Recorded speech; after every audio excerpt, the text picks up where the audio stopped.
Similar vein, local authorities, how best to get most bang for their buck.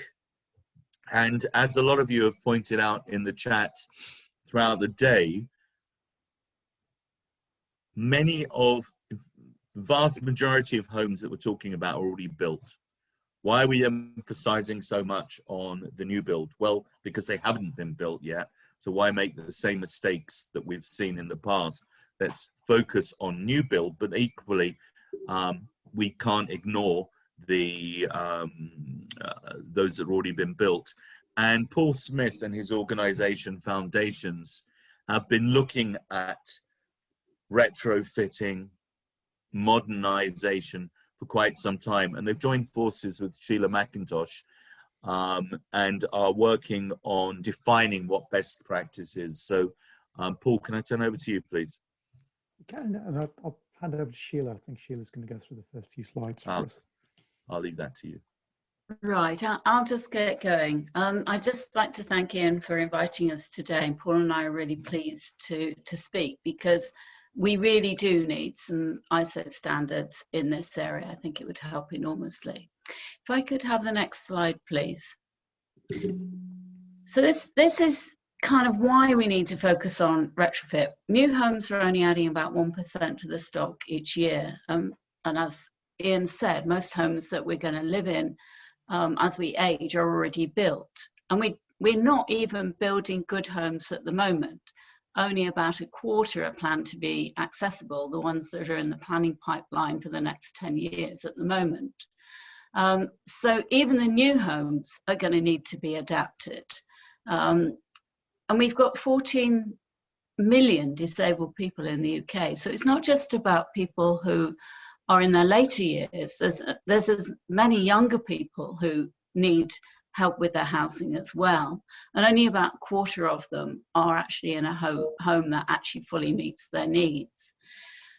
And if you could just click again, there's another box that should appear. So most people are living in ordinary housing, and we've got a mismatch between any specialised housing that's available, because most of it's in the social sector, whereas most people in the UK are owner-occupiers. And people are generally moving less because there isn't any choice out there. And we know from the work that we do on adaptations that the desire to move decreases with increasing age, and it's particularly for owner-occupiers. They're very less likely to move, certainly when they get to their 70s and beyond. So if we're going to help people to move, we're going to need to do it earlier if possible. And as people get later in life, if they haven't taken action to improve their homes, we're then dealing with it at crisis point. So there's a big prevention agenda here. If you could go on to the next slide, please. So these are the key areas of the home that we deal with home adaptations policy. It's the awkward steps in and out of the door, how you get in and out of your home. The bathroom in particular is a key area where there are accidents and where people just simply cannot get into the bath, and it needs replacing with a shower, but a good shower, and a shower that's of decent size. The stairs are the other big area, and if you can't get up and down the stairs, if your toilet's upstairs and you're in the living room, the danger is that you stop drinking, and that's a major problem, health problem. So stair lifts are another item that gets put in. And we've got the oldest housing stock in Europe. We've got small room sizes and very awkward layouts, narrow doorways, narrow corridors, changes of layout, poor lighting. All of those need to be remedied. Can we move on to the next slide, please? So we've got a lot of different sources of funding and a lot of people involved in the delivery of adaptations and retrofit. In social housing, I mean, we've heard a lot from Clarion. There's some fantastic things going on in terms of these really large-scale renovation projects. But there's smaller scale improvement programs. There's also a small budget in most housing associations for adaptations. Most housing associations actually using the Disabled Facilities Grant, and that's a pot of public funding, and I'll explain that in a moment when I come on to another slide. But it's alongside the Disabled Facilities Grant, that's for those major adaptations, bathrooms, stairs, adapted kitchens, etc. You've got a community equipment budget, and that provides some minor adaptations, things like grab rails, and also provides equipment in the home. And some of the home tech is provided under that budget as well.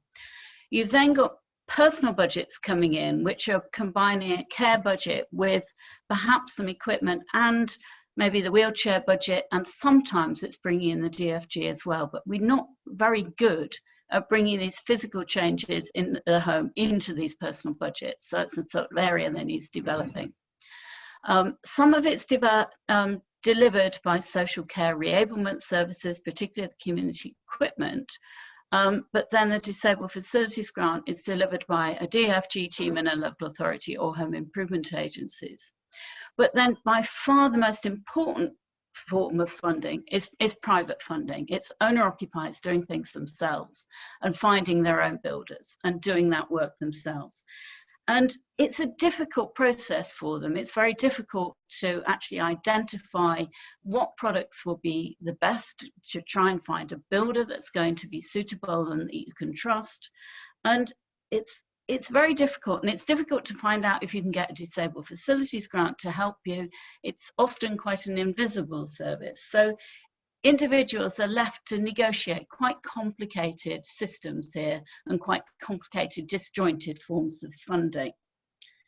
Can I have the next slide, please? So this is the Disabled Facilities Grant, and I'm just going to update it because we have had an uplift in the funding in 2021, and that's going to be continued in 21-22. So it's now gone up to 573 million. It increased enormously from 2015 onwards. So there's a real commitment by government to put money into this, but it is only for capital funding. It's not revenue. And as you know, we all know, local authorities have been through major austerity measures over the last 10 years. So the staffing levels just aren't there to actually do the innovation work. And I think that's been a real problem. There's not been transformation funding. There's not been the revenue to actually drive innovation in this area. But there is good practice going on, but it's patchy at the moment. Can we have the next slide, please? But you can see that there's a spread in ages of the people getting the grant, but the majority goes to older people, perhaps as you might expect. It's partly because it's means tested, and some younger people perhaps lose out on that means test because it doesn't take real account of housing costs. But anyway, if you can go on to the next slide. But you can see that actually it's quite small sums of money can make a really big difference. Most of the grants that are paid out are under £5,000, and certainly nearly all of them are under 10,000. So people don't need an awful lot of money, but it's actually so crucial that we do this because our housing stock isn't suitable. I'd now like to hand over to Paul. Thank you. Sheila.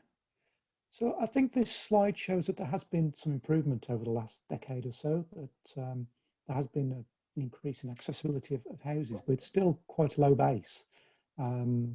So I think kind of particularly if you look at something like only 2% of homes have a stair lift or can support somebody to get upstairs relatively easily.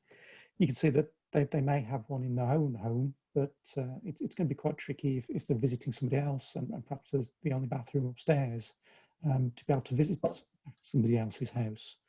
And kind of very, very difficult to kind of stay there for any period of time, which of course is kind of a major barrier to kind of social mobility and doesn't help with isolation either. I think the other thing we've seen, and part of the work that we've been looking at with Anke Hanover and Habinteg, is the number of adaptations that kind of get ripped out, particularly in social housing, that quite often if somebody even has an adaptation fitted, the pressure is on to re-let as quickly as possible at the point that the property becomes void and all those adaptations are ripped out and then not available to the next person who could potentially live there in a safer environment.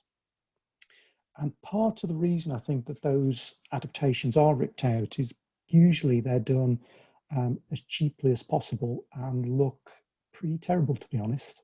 So if I could have the next slide, please. So part of what we've been looking at is if you invested a little bit more in adaptations that don't perhaps look like adaptations, that look like kind of more mainstream housing, kind of elements of universal design, then they meet the needs of somebody with low mobility or other disability issues. But they also look better, and you know, particularly kind of something like the basin in the top left there. It looks like a fairly standard basin. The kind of holes you can see towards the front could be there to hang a towel on, but they're also there to kind of act as grab rails and support somebody if they're using a particular basin.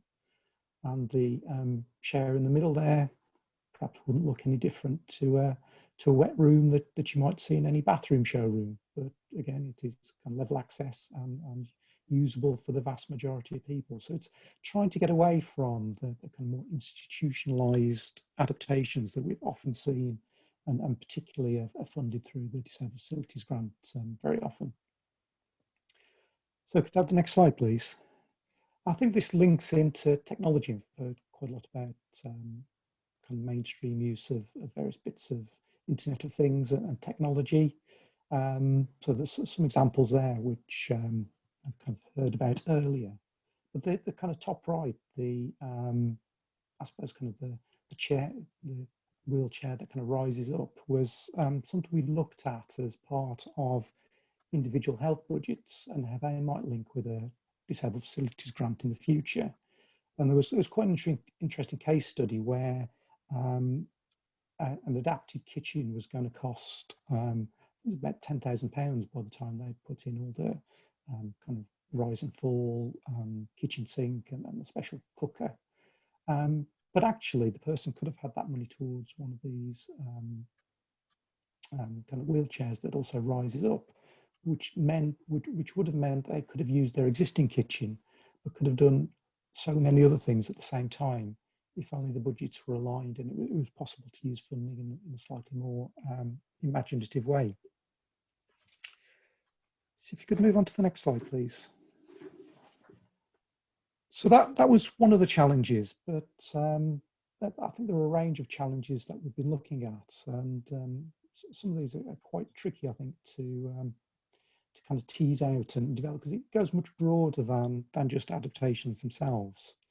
So, as I kind of said earlier, it's something to do with the clinical appearance of the existing adaptations. It means that they're both ripped out once they're put in, but I think it also puts people off having them in the first place. So there's been plenty of research on this through various organisations and bodies, but people really don't like to have functional, clinical looking adaptations before they absolutely need them. One of the case studies that we looked at a couple of years ago was around assistive technology, and somebody had the pendant around their neck, and even though they'd fallen over, they hated the pendant so much that they wouldn't press the button. So I think there's kind of a stigma associated with a lot of the stuff that's designed, and it's designed generally because it's kind of for somebody who's older or somebody who's disabled. So it doesn't, it's designed to meet those deficiencies or deficits. It's not designed to be a kind of a mainstream product that everybody would embrace and use. And especially kind of look at the quote from Myra, that people kind of feel 10 years younger than they actually are. So some of this stuff is, you know, even at the point where you kind of think you might need it, it's still quite uninspiring. One of the other challenges we found is around splits in responsibility. So for housing associations, that there are some great housing associations that really take on board that they've got an ageing and older population living in their homes, and they recognise that it's part of their role to support them to continue living there safely and happily for as long as possible. But that there are many others that take a different view, that often won't adapt and will try to force people to move if they can, and don't put any funding in. And that can be problematic if the local authority is short of funding, and it can create issues where the county council, the district council, and the housing association are all arguing about who should fund what on an adaptation, leaving the tenant to struggle on almost regardless, and kind of get caught in the middle of all the warfare between the three. And that kind of also links to the bottom one about local authorities, where for a local authority, investing in a home adaptation can be a fantastic investment. And there've been a range of reports that show that, particularly quite often for children, if you invest in a good adaptation, which may cost 40, 50, 60,000 pounds, then compared to the alternative costs of those children becoming looked after, the investment in the adaptation is a real bargain and saves a lot of money in the future. But coming up to the end, Paul, sorry. Yeah, we're nearly there. And I think kind of the converse of that is that some local authorities look at it as a welfare issue. So the provision is based solely on the means of the person, not the benefit to the state. This slide very much looks at the kind of decision-making process that somebody goes through, and I think just highlights that quite often choices are made at a point of crisis rather than being made at a more timely point to kind of prepare for that. Now, if we could just move on to the next slide.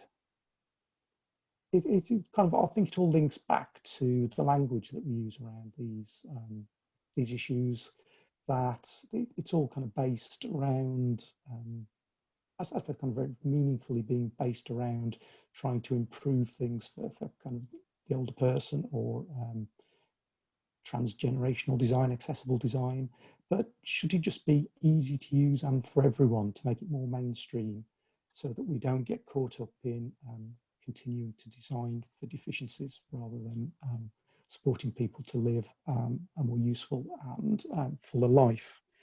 And just one more slide. So as kind of Sheila started out by saying, we think that the ISO standard can really help with this kind of retrofit and remodeling agenda, kind of promoting a different way to think about adaptations rather than just kind of meeting the needs of somebody with a disability, but making a home safer for everybody and more usable for everybody who lives in it, of all ages and all abilities, making the case for that investment rather than just seeing it as something that's a welfare for people that are needy. And through this, encouraging better design that meets these principles, that makes it mainstream with the economies of scale that large-scale adoption can bring. So the last slide was just our contact details, I think. Thank you both very much. And there's a huge amount of information to take on board there, because I know it's such a deep subject, and I believe it's probably taking you longer than you'd originally anticipated when you set out to define what best practice in this space is. 2 points. One, from the commentary and also from my own perspective, what is a key consideration here? Well, you want to make the thing aspirational. That's something you've told me, Paul, and you've written about before. Do you need something which looks like it should live in a hospital, or is it actually something that is aesthetically attractive? And I think that it would be fair to say that this is a priority in your thinking amongst all the other issues that need to be taken into account. That's just an observation. I'm going to give you a question I can't resist. It is quote, it is a quote from Naomi Angel. No,